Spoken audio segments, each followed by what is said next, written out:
Sí, el tema difícil, si los hay, del aborto. Este es un tema que se ha instalado ya en la agenda ciudadana.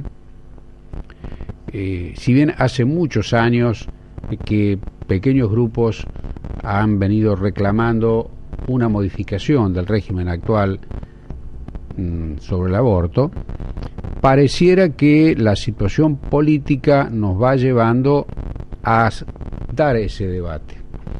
Quizás no en el curso de este año 2010, que poco a poco se nos va terminando, pero es altamente probable que el debate se termine dando el año que viene. Como es un tema que cala muy hondo en el perfil de nuestra sociedad, nos ha parecido oportuno comenzar a tratarlo con tiempo y abordándolo desde cada una de las múltiples facetas que este tema tiene, y dando la posibilidad a las personas que hemos invitado para que desarrollen plenamente su pensamiento. Es decir, pensamos que es una herramienta más útil esta de ir segmentando las opiniones que permitir una confrontación en un espacio de tiempo limitado, como es el que podemos disponer en un bloque para cada tema. Bien, Néstor, usted ya ha planteado la cuestión. Yo les había anticipado a los primeros que hemos invitado para hablar de este tema, porque consideramos que tienen autoridad, es a la Iglesia Católica, y en su representación lo tenemos aquí con nosotros al Padre Mario, que es asesor del Secretariado Diocesano de la Familia. Padre, buenas noches. Muy buenas gracias noches. Por acompañarnos. Muchísimas gracias, y bueno, muchísimas gracias por este momento, este espacio que nos interesa indudablemente, hablar, manifestar. Yo me parecen dos cosas muy puntuales para ya largarlo al tema. Si me permite, antes que lo largue, vamos a presentar a su compañero, a su coequiper, que es el presidente del Secretariado Diocesano de la Familia, y es el señor Alberto Carvalho. Miembro también, sí. Y miembro. Gracias. Alberto, buenas noches. Buenas noches, gracias a ustedes, por favor. El tema está planteado, la cuestión del aborto comienza a discutirse en el ámbito de la legislación. Es más, hubo algún intento a través de una guía de facilitar bastante la realización de este tipo de prácticas. Coméntenos cuál es la mirada de la Iglesia sobre esta cuestión. Bien, indudablemente, lo primero es que justo estamos hablando de este tema el día en que Madre Teresa cumpliría 100 años. Interesante detalle. Una interesante reflexión. Sobre todo porque ha sido una de las voces más autorizadas por la práctica para mostrar precisamente lo nefasto del aborto, ¿no? Lo segundo, no es un tema estrictamente religioso. Hay humanos que son creyentes y hay humanos que no. O sea, el punto en común es que son seres humanos, ¿cierto? Entonces es un tema que afecta a la cuestión de la humanidad, ¿no? Y es un tema que, se ha venido instalando con una metodología que no es nueva, es una metodología ya antigua. De hecho, algún autor por allí sostiene que es más o menos la misma metodología que se ha utilizado en otros lados para instalarlo, que ante casos sobre todo muy emblemáticos, como violaciones o cosas así, aun cuando la legislación en algún momento ya decía no se podía abortar, a partir de esos casos fue entrando para que en algunos casos se permita, y apuntará a que después sea directamente legal para todo el que lo quiere. Yo me parecía interesante señalarlo esto porque primero porque es una metodología ya antigua, y es una metodología que también muestra el interés y la fuerza que hay para que esto, ¿no? Y lo segundo, que es importante pensar que los únicos favorables al aborto son los que ya han nacido. Y es un tema que es interesante pensarlo.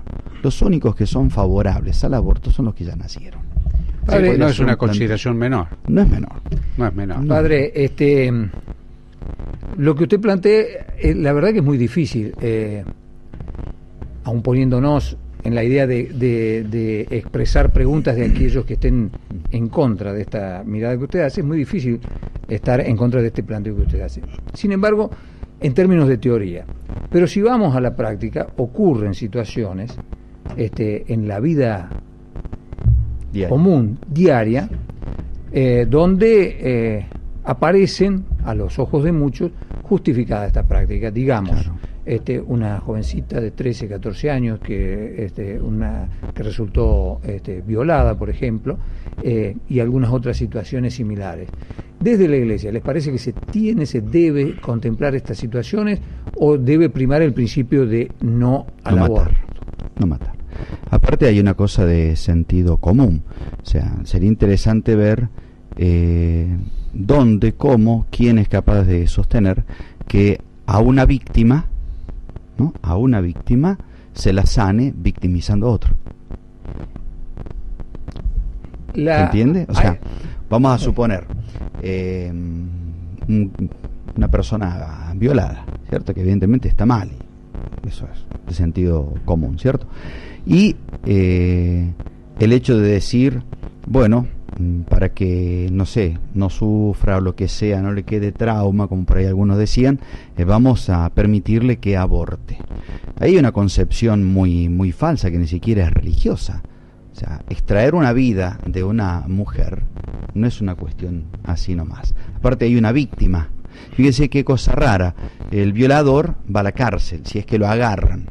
Si es que lo agarran, que es otro tema. Pero quien es inocente va a la muerte. Claro. Ahí la doctrina de los que justifican el aborto dicen que, por ejemplo, en algunos estados de los Estados Unidos, que hasta los 3 meses no se puede considerar persona es decir, hasta esa edad, ¿no es cierto? El famoso caso Roe versus Wade, en Estados Unidos, hasta esa edad lo consideran prácticamente una víscera de la mujer, y por aquel principio de soberanía de su propio cuerpo, hasta ese momento, que más o menos viene a coincidir con el periodo de gestación, cuando comienza a haber signos de actividad cerebral, ¿cierto? Entonces, hasta ese momento dice, no hay persona. Hasta ese momento forma parte del cuerpo de la mamá. Y la mamá puede ser, ese es el argumento, claro, ¿no es cierto? Sí, un argumento evidentemente, con todo respeto, o sea, muy, muy, muy rebatible. Lo digo con una frase antiquísima. ¿Cómo puede llegar a ser hombre si antes no lo fue? Primer dato. O sea, evidentemente, lo que hoy la ciencia muestra es que una vez fecundado el óvulo, se inicia un proceso que necesita del sostenimiento de la vida de la madre, pero es autónomo. Y lo que allí se inicia tiene una finalidad claramente marcado, y es el hecho de que va a surgir una vida humana. O sea, cuando hay vida humana hay persona. O usted le diría a un niño Down que no es persona.